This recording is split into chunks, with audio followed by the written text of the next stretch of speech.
Okay guys, here's the deal. I used to do a lot of work on my Airstream out at A&P Vintage Trailer Works at the Ann and Paul's place, and I had my trailer parked out there and I would work on it, and I basically rebuilt the frame, went from the ground up, axle, everything. And luckily, before I started out there working on my trailer, I'd done a lot of welding, so that translated really well, because you go in and you replace a lot of the aluminum undercarriage with steel, which is what I did, C-channel steel, and so our Airstream is very, very solid. But when you replace the axle, you're going to gain a lot of height. And I can honestly tell you that in all the trailers I saw come in there, and I've seen hundreds come and go out of A&P Vintage Trailer Works, not a single one of them had what I'm building right here. And this is it. This is a interesting little item. It's an add-on that not even A&P knew existed. But what this is, we're going to go over to the Airstream. I'll show you what we're making here. And it's a feature that you can add to your trailer if you have what fits. And I'll show you how it works. And the thing is, I'm skipping around a lot. I always do. If you watch my fly fishing videos, you know I skip around a lot.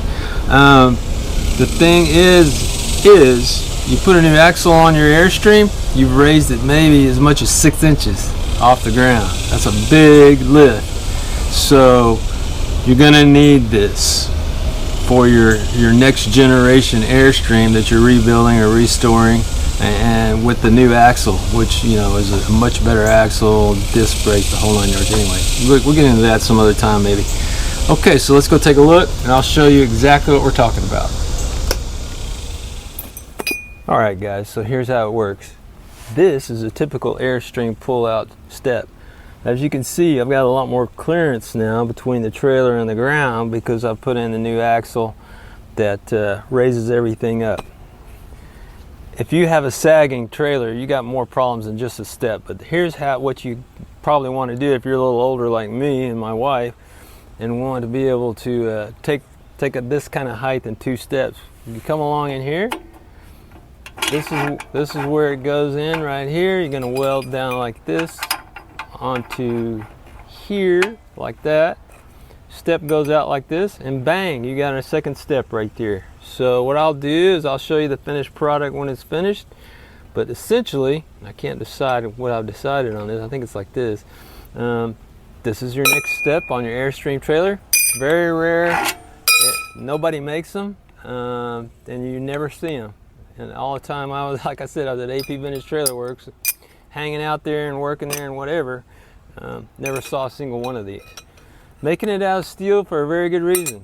Aluminum is too brittle and too weak for the big folks that might step on the step. So I'm going to build this as my first prototype, and then once we're done with this guy and use it for a while, we'll see what needs to be tweaked and build another one. Thanks for watching, people. Make sure you subscribe to this channel, and whatever you do, don't forget to visit my other channel, TexasFlycaster.com. Talk to you later.